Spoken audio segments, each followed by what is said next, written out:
I want to thank everybody that continues to offer support, encouragement, doing likes, comments, helping me expand this channel rapidly. I'm super humbled and flattered by it.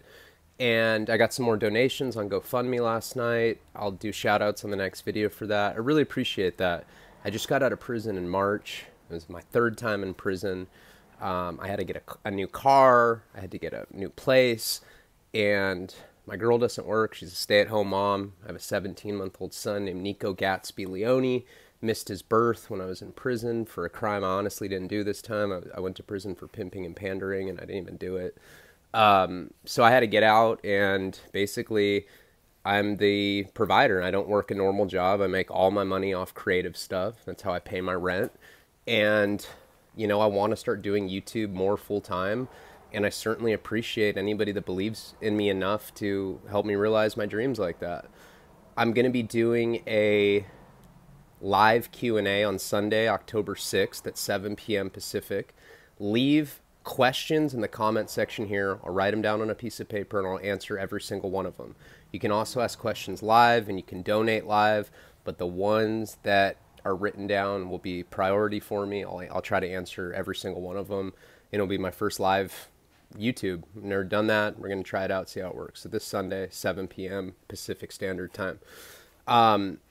And I wanted to give an update on various projects that I have. So I wrote the book Wasting Talent. As a lot of you know, a lot of you have bought it, left reviews, really appreciate it. You can get it on Audible, and I believe you can get it for free. That's what I'm hearing. You sign up for Audible, you get one free title for part of the free trial, so you can get that book for free that way. You can buy the Kindle version on Amazon. You can buy the paperback version as well. And the paperback, I donate all the proceeds for that version, just for the paperback, to my nonprofit organization that I own called the Prodigy Foundation. It's registered with the Secretary of State, and I donate all of my proceeds for the paperback to prison reform, help expand literacy in American prisons. I send books in. I try to nurture people's talents that are already doing time, send people postcards because I know how it feels to be alone in prison and how much a postcard means. It makes somebody smile. It can make their entire week. A lot of people are forgotten about. If you have a loved one in jail or prison, I want you today to go buy a postcard for $1, buy a stamp, just say, hey, I'm thinking about you. Just that alone will make somebody's day, I promise, and it's a really nice thing to do. A lot of us addicts have horrible karma. I know I do. I have a huge karma deficit, and I have to pay my karmic debt, and part of that's being altruistic. So these are the projects that I have going on.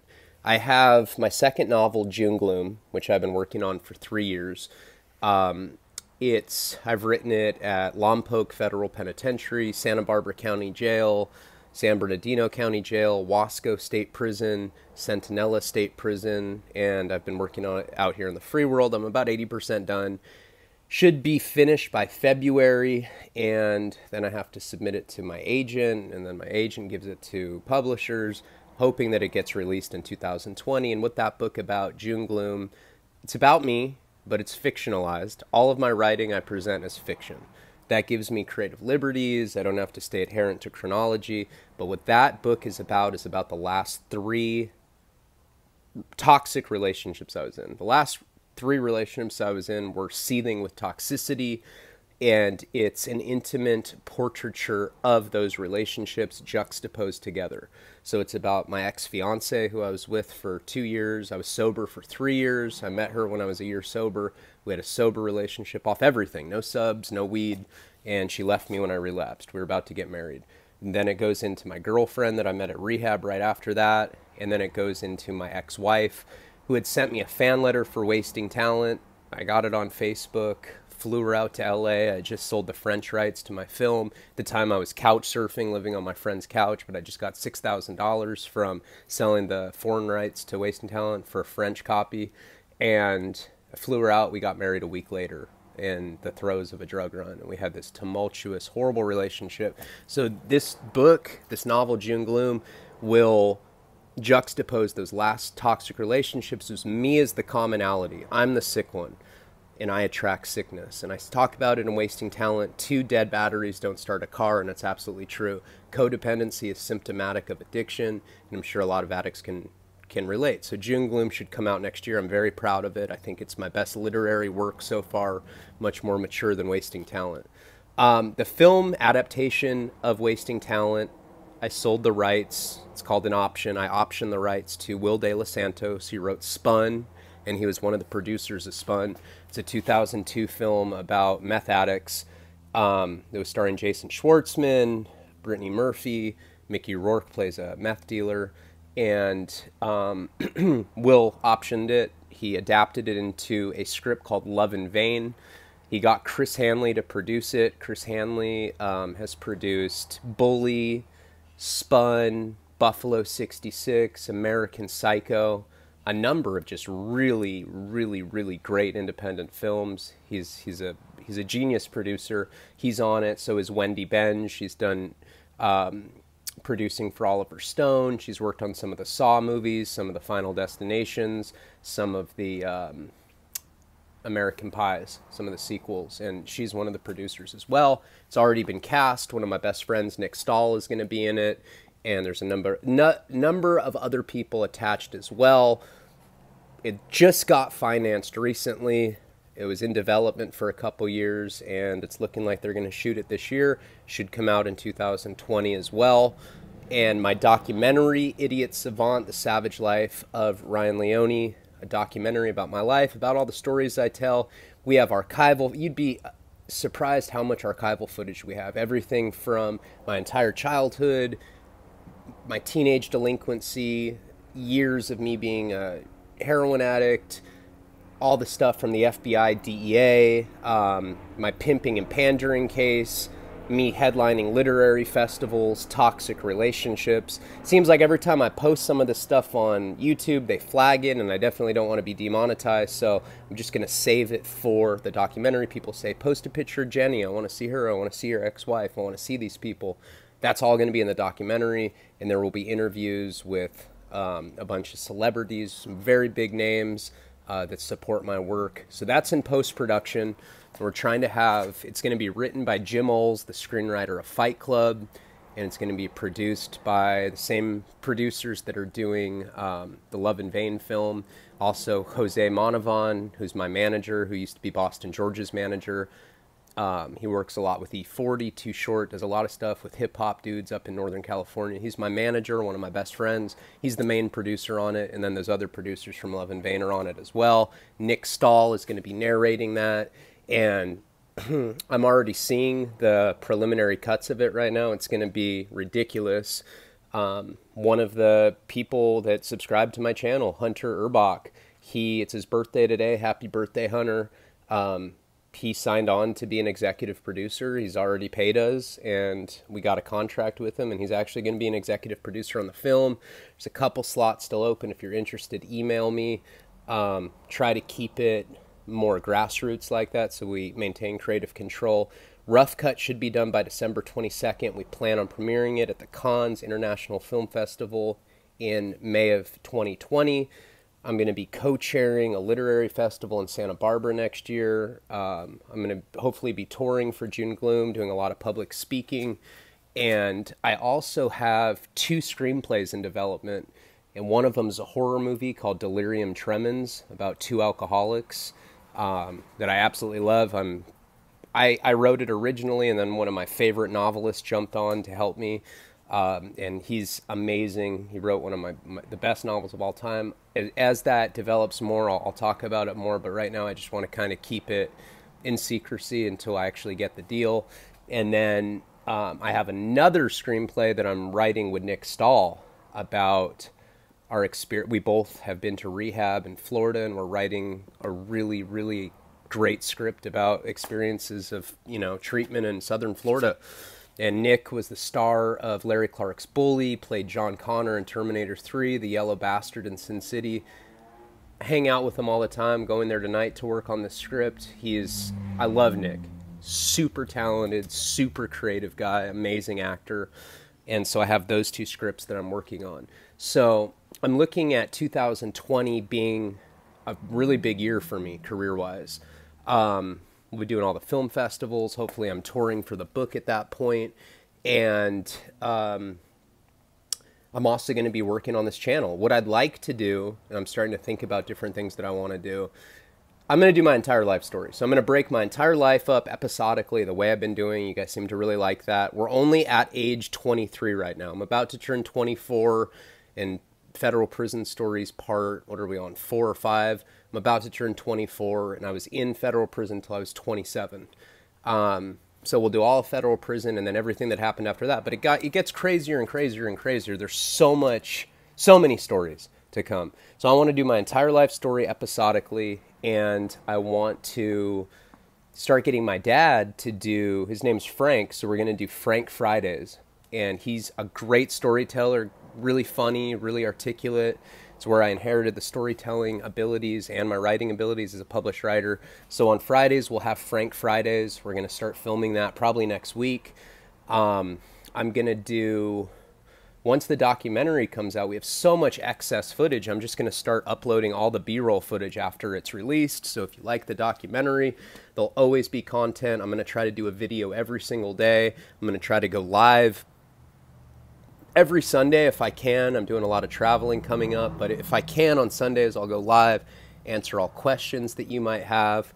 And I also want to start a podcast at some point.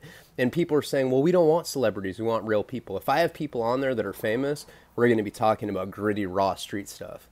You know, people try to get Robert Downey Jr. to talk about prison, even though he doesn't like to talk about it. But I'm such a self-proclaimed dirtbag. I think that people feel comfortable opening up to me, and I think that I have the potential to have a good podcast, but I want to do it when the time's right. So these are all the things that I have cooking, and for all of you that have stuck with me in this video, even though I'm not telling a story, I tell a very, very short little story about a time that I got away with having 3 pounds of Molly. I had a kilo of Molly, and then I had like another ½ pound of Molly in my trunk. It was in the very beginning of my drug dealing days, right when I had met Sass, and somebody had clearly told on me. I was living in motels with Jenny, and almost every time we left the motel, we were getting pulled over, and they were harassing us and wanting to search the car.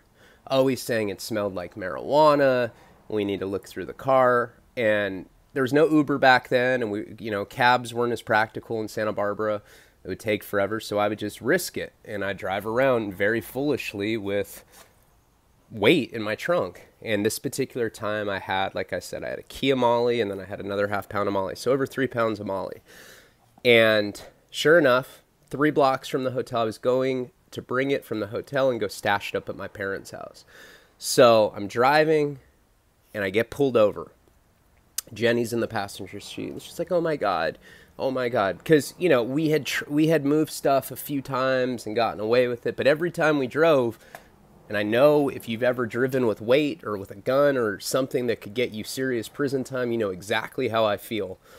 Your heart is beating with anxiety the entire time you're driving. Everything's almost in kind of slow motion. It seems like noise is diluted or muffled a bit because of your anxiety, and that's how I felt every time I drove with weight. Sure enough, we get pulled over, and what I do is this 85 Volvo, you had to actually manually open it with the key. So it has like a metal key about that big. The only way to open the trunk is with that key. So as soon as we get pulled over, I tell Jenny, I say, don't trip, I got this. I take the key out of the ignition as the cop's walking up. I take the car key off of my key ring, and I put it in my ass cheeks, and I cheek it. So I put it in my butt, not up my butthole, but I put it in my ass cheeks and squeeze my ass cheeks together. So I cheek it. Anybody that's been to prison or jail knows that's how if you don't want to keister it and put it actually up your butthole, you cheek it like that, and you can walk around squeezing your butt cheeks together, and you can hold whatever. I've had cell phones in my butt cheeks before. I've had shanks. You can have pretty heavy stuff. That little metallic key is not hard to do. So this cop pulls me over, predictably goes, it smells like cannabis in your car. It didn't smell like weed. I'm not that stupid. I'm not going to smoke weed while I have weight in my trunk. We're going to search your car. We're going to get a search warrant if we can't. I'm like, okay, all right, man. So I have the keys on the lanyard in the front seat, right? I get out of the car. Jenny gets out of the car. Now remember, the stuff is in my trunk. There's no way they can open it without the key, and I have the key in my butt cheeks. So they searched my entire car, and they're like, how do we get into the trunk? I go, you just use the key. It's on the lanyard. So they bring me the lanyard, and they go, okay, which key? And I look through it, and I'm like, it's not here. They're like, well, what do you mean? I'm like, I don't know. You just tore my car apart. And I start, I start doing the faux anger. I'm like, you just ripped my car apart. You lost my key. I need my key to drive, man. I'm supposed to be going out with my family soon. You guys did this. You need to find it. So literally for 30 minutes, I have two cops that had pulled me over, ripping my car apart, looking for this key, even though it's snug in my butt. And another cop car pulls up with two more cops. Now there's 4 cops on their hands and knees, looking through everything, searching the street. They can't find it. I start throwing such a fit. I'm like, man, I don't have drugs in the car. You guys pulled me over arbitrarily. Then you lose my key. What the hell is the matter with you guys? You guys need to tow my car to my parents' house, man. I cannot believe you lost my key. And these cops are just kind of like, oh, they're like all mad at themselves because I actually convinced them that they lost my key somehow, and they can't figure it out. Little do they know that I have over 3 pounds of Molly in the trunk. If I got caught with that, I'm going to prison for like over 10 years. And sure enough, they actually paid for a tow truck to come and tow my car with 3 pounds of Molly up to my parents' house. As soon as the tow truck brings it up there, I go inside, wait a couple hours, I have the key, I take it out of my butt cheeks, and I made it. I got out of it. For some reason, I was good at outsmarting cops, and I kind of made it an art, and I have a bunch of little short stories like that. Maybe every time I do one of these update videos, I'll throw it in there, just because I'm appreciative that you made it all the way through. Thank you guys. If you like my stuff, like, comment, share, GoFundMe, Wasting Talent. I appreciate it. I'm going to do the other installment in my 5 years in federal prison. I'm also going to do juvenile delinquency part 3. Thanks, guys.